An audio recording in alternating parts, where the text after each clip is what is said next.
What if the person who ran from your connection is suddenly seeing you for the first time? Not the you they feared, not the you they projected their wounds onto, but the soul deep truth of who you've always been to them. That moment, the split second when the runner's resistance turns to revelation, is where magic lives. It's not just an epiphany. It's a cosmic recalibration, a silent earthquake in the soul that changes everything after. You've felt the shift, haven't you? That eerie electric stillness when the air between you crackles with something new.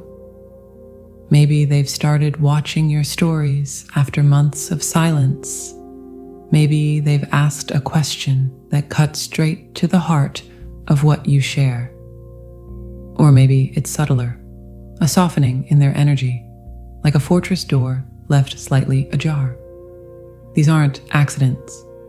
These are the first tremors of recognition, the universe's way of whispering. The game is changing. This is the alchemy no one talks about, the unlearning that happens when a runner's defenses finally fail them. Imagine spending your whole life convinced the ocean was dangerous, only to wake up one morning and realize you've been thirsty. That's the paradox of the runner's awakening. The very thing they feared, the depth of your connection, becomes the only thing that can quench them. And when that truth lands, there's no going back. We're not talking about fleeting guilt or lonely nostalgia. This is the kind of realization that rewires a person. The runner who once swore they didn't believe in twin flames is now Googling soul connection signs at 3 a.m. The one who mocked spirituality suddenly needs to understand chakras. Why? Because the soul, once stirred, won't be ignored. And yours? Yours has been the quiet catalyst all along. So if you're here, sensing the winds shifting, but unsure what it means, if part of you wonders whether this time is different, let me tell you, it is. The runner's awakening isn't a straight line. It's a spiral. And right now, whether they're admitting it or not, they're circling closer to the center, to you, to the truth that's been waiting all along. Brace yourself, beautiful soul. The most fascinating part of the journey begins now. You know that moment when the walls finally crack, when the runner, who once fled from the intensity of your connection, stops running not because they're tired, but because they can no longer lie to themselves. It's not just an epiphany, it's a soul quake. The ground beneath them splits open, and all the buried fragments of who they are come rushing to the surface. This is where the real alchemy begins. Imagine a mirror, not the kind that shows your reflection, but the kind that reveals the parts of you that have been hiding in the dark. The runner, in their sudden awareness, stands before this mirror, and what stares back isn't just them. It's every unhealed wound, every suppressed fear, every unspoken regret. The twin flame connection doesn't just expose these shadows, it magnifies them, forcing the runner to confront what they've spent a lifetime avoiding. And here's the paradox. The very thing they feared, the depth of your bond, becomes the only thing that can save them. Because true shadow work isn't about fixing oneself. It's about meeting oneself.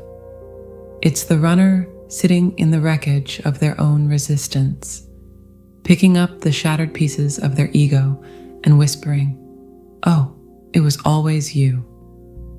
You've felt it, haven't you? That eerie stillness when the runner goes quiet, not out of detachment, but because they're finally listening to their own soul, to the echoes of your energy in theirs, to the way their heart pounds when they realize, I hurt them, I hurt myself, and now I have to face why. This is where the divine intervenes. The runner didn't just happen to wake up. They were orchestrated into awakening. Synchronicities become louder. Dreams turn visceral. Memories replay like a film they can no longer ignore. And in that sacred unraveling, something miraculous happens. They stop blaming, stop deflecting, stop pretending they don't feel the magnetic pull of your union. But here's the truth. Beautiful soul, this isn't just about them. Their shadow work is a mirror for your own. Their resistance was never just theirs. It was a dance of energies, a cosmic push-pull designed to trigger both of you into higher alignment. So when the runner finally sits with their darkness, know this, you are being upgraded too. And yet, patience is key, because shadow work isn't linear. Some days, the runner will embrace the light. Other days, they'll recoil, terrified by their own transformation. But once the veil lifts, it never fully closes again. They may stumble, but they won't unsee what they've seen. So, if you're wondering, will they come back? Ask instead, are they becoming who they need to be? Because the runner's awakening isn't about reunion. It's about returning to themselves. And when they do, the universe will decide what comes next. But until then, keep shining. Your light was always the beacon that guided them home.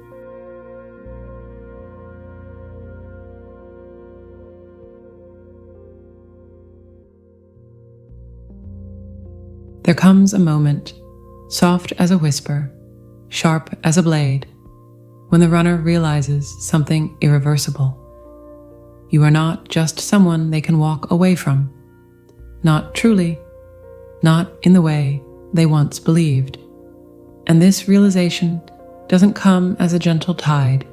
It crashes into them like a storm wave, pulling them under the weight of a truth they can no longer outrun. If they lose you, they lose a part of themselves. Think of it like this. Imagine spending your whole life carrying a precious gem in your pocket, so accustomed to its weight that you forget it's even there. Then one day, you reach in and it's gone. That sudden, breathless free fall in your chest. That's what the runner feels when the illusion of separation shatters. They may have been the one who left, but now, they are the one staring into the abyss of what life would be without you. And it terrifies them in a way nothing else ever has. This isn't about guilt. This isn't even about love, not in the way the ego understands it.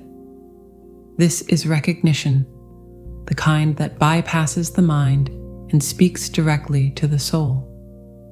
The runner may have spent months, years even, convincing themselves they could move on, only to wake up one morning with a chilling clarity. I have been lying to myself.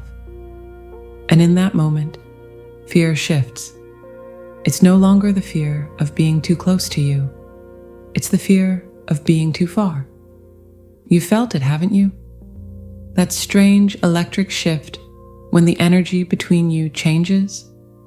When the runner, who once seemed so certain in their detachment, suddenly lingers a little too long in your presence, sends a message that feels like a question mark, shows up in your dreams with an urgency that wasn't there before. That's the sound of their soul knocking at the door of their own awareness, begging to be let back in. But here's the paradox. The more they feel this fear, the more they might still pull away. Not because they don't care, but because they care too much. The ego's last stand is a desperate game of push-pull, a way to test the unshakable truth of your connection. If I leave again, will they still be there? If I finally surrender, will it destroy me? These are the silent screams of a heart that has spent lifetimes running from the very thing it was made for. And yet, this fear is sacred because it means they are awake. It means the cord between you has tightened, and every step they take away from you now is a step they feel in their bones. No more numbness, no more pretending. Just the raw, trembling truth. You are their twin flame, and that bond does not bend to the will of fear. So if you're asking, why now? Why this sudden shift? Know this, the universe doesn't rush, but it does not waste time either. The runner's fear of losing you is the final layer of resistance burning away in the fire of divine timing. And whether they come forward or retreat again, one thing is certain. They can no longer pretend they don't see you.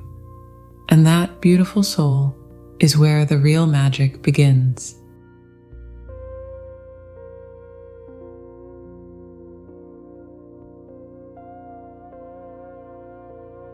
There comes a turning point so quiet, so seismic, that it changes everything without fanfare.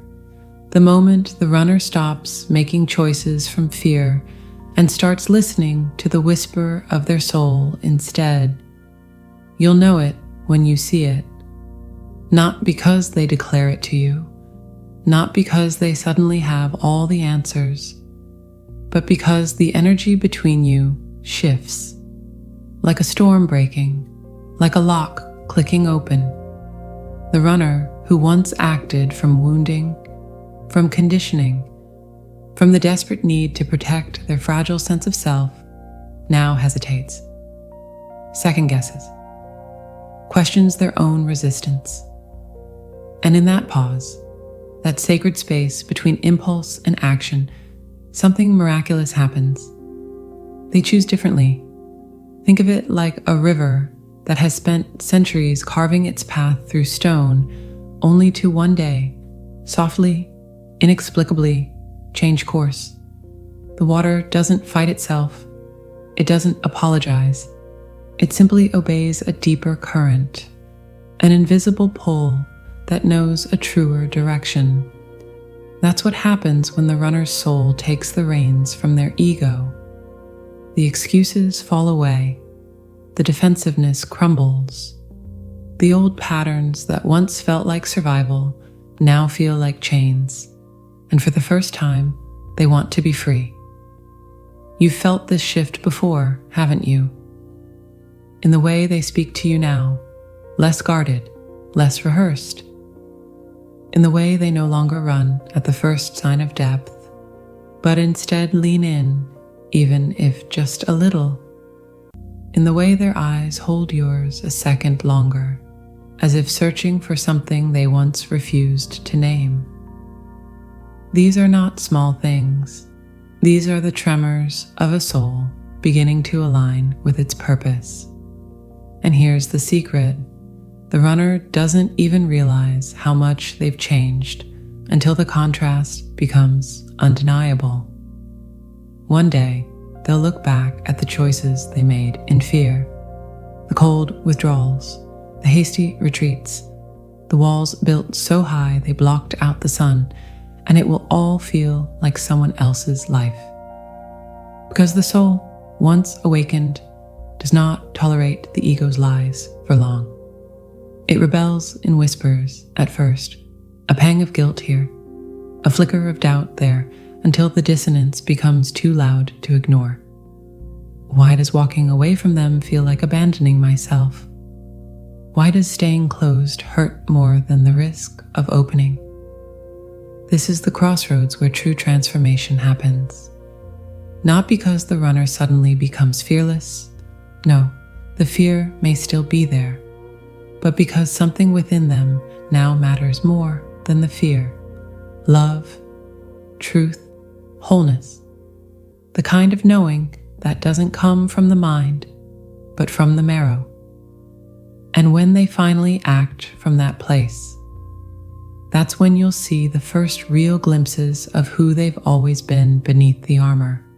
So if you're wondering whether this shift is permanent, whether this new openness is just another fleeting phase, listen closely. The soul does not go backward.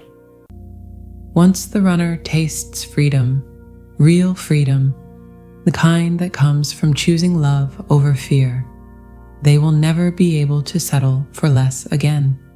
It might take time. There might still be moments of hesitation, but the path has been lit now, and every step forward, no matter how small, is a step toward you, toward union, toward home. And that is how you know the runner isn't running anymore. They're returning.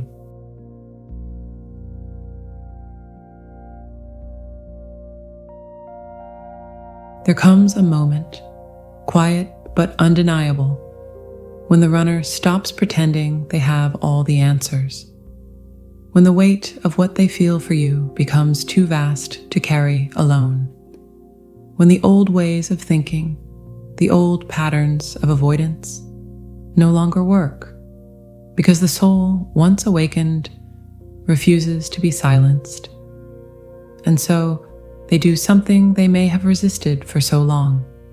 They ask for help, not in the way they once might have, casually, superficially, but with a hunger that comes from true surrender.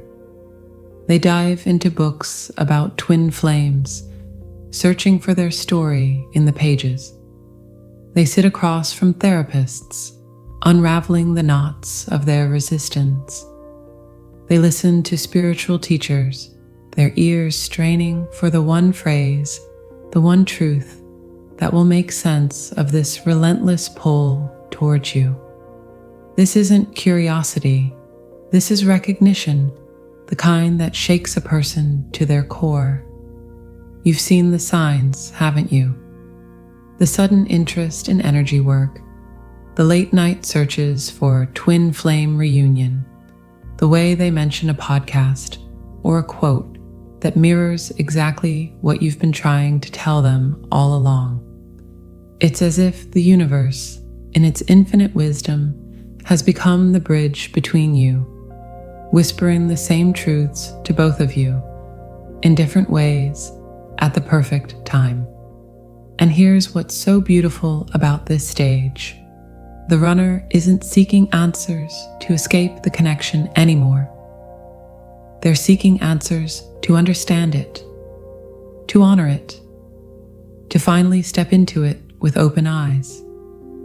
There's a humility here, a softening, the kind that only comes when the ego has been humbled by something far greater than itself. Think of it like a traveler who's been lost in the woods for years, insisting they know the way, only to finally stop, exhausted, and admit they need a guide. That moment of surrender isn't defeat. It's the beginning of true wisdom.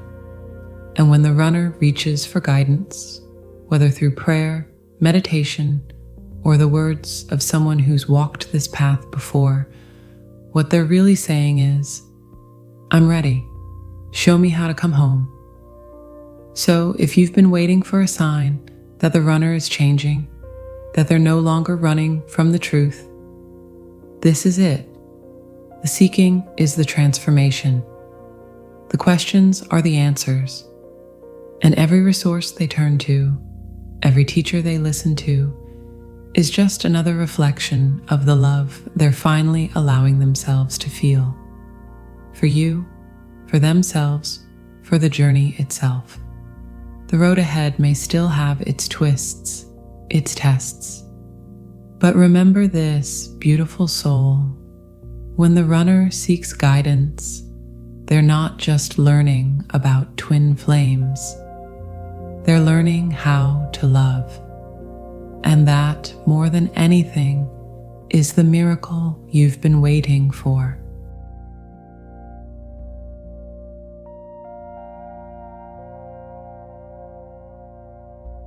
There is a sacred moment, so quiet it could almost be missed, when the runner stops fighting what is, when the resistance that once felt like strength now feels like chains, when every step they took to escape you suddenly becomes the very path that leads them back. This is not just a change of heart. This is a soul coming into alignment with you, with itself, with the truth it could no longer outrun. Imagine a river that has spent lifetimes carving its way through stone, only to finally slow, soften, and merge with the ocean. There is no struggle in this surrender, no defeat, only the quiet understanding that it was always meant to flow here. That is what happens when the runner stops running. The fight drains from their body. The walls around their heart begin to crumble.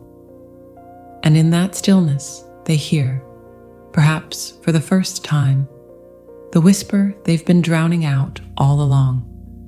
You are already home. You'll know this shift when you feel it, not by grand gestures or dramatic declarations, but by the absence of something that was always there before, the tension, the push-pull, the unspoken fear that hummed between you like a live wire.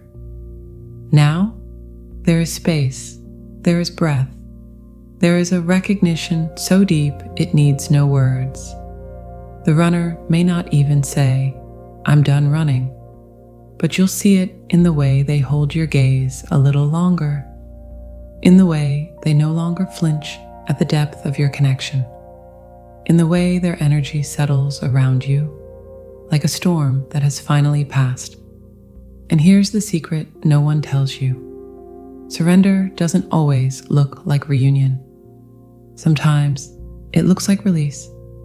Sometimes the most profound act of love the runner can offer is to say, "I can't be what you need yet, but I won't keep hurting you while I figure it out."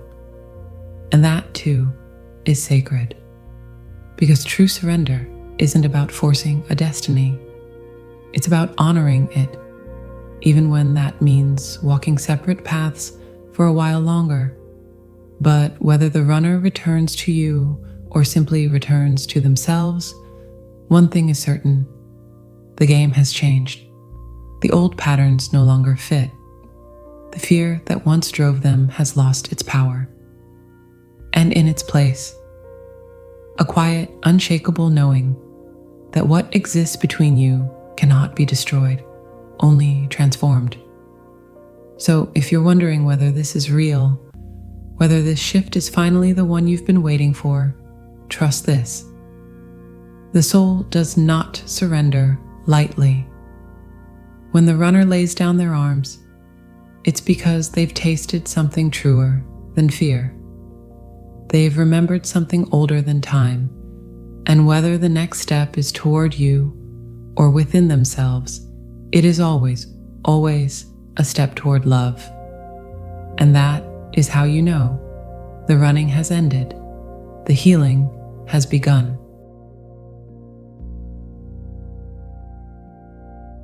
There is a sacred alchemy that occurs when a runner's eyes finally open, not just to you, but to the truth of what you've always mirrored back to them. It is not merely an ending of resistance, but a beginning of remembrance. Like dawn breaking after the longest night, there comes a moment when the soul stops trembling at the light and instead turns its face toward it, starved and reverent. This is not a small shift. This is the universe exhaling. You have felt it in the silence between their words. How the spaces where fear once lived now hum with something softer, something surrendered. You have seen it in the way their energy no longer clashes with yours, but moves with it, like two rivers merging into the same current. This is what happens when recognition settles into the bones. When the runner stops asking, "Why does this hurt?" and starts whispering, "Oh, this is why I'm alive." Do not mistake this for a fairy tale. Surrender is not a single moment, but 1,000 tiny deaths of the ego, of old wounds, of the stories they once told themselves about who they were allowed to love. There may still be days when the old fears rise like ghosts, when the path forward seems unclear. But here is the miracle. The runner no longer runs from the ghosts. They sit with them. They learn their names. And in doing so, they reclaim the parts of themselves that were lost in the fleeing. This journey was never about chasing or waiting. It was always about becoming, the kind of becoming that happens when two souls refuse to let fear write their ending. Whether your next chapter is reunion or a deeper form of release, know this: the recognition has already changed everything. The runner's heart, once a locked room, now has a window open to the sky. And love, true love, only ever needed that opening to breathe. So stand here, in this new landscape, and feel how the air has changed. The running was just the prelude. The real story begins now, and it is more beautiful than either of you could have imagined.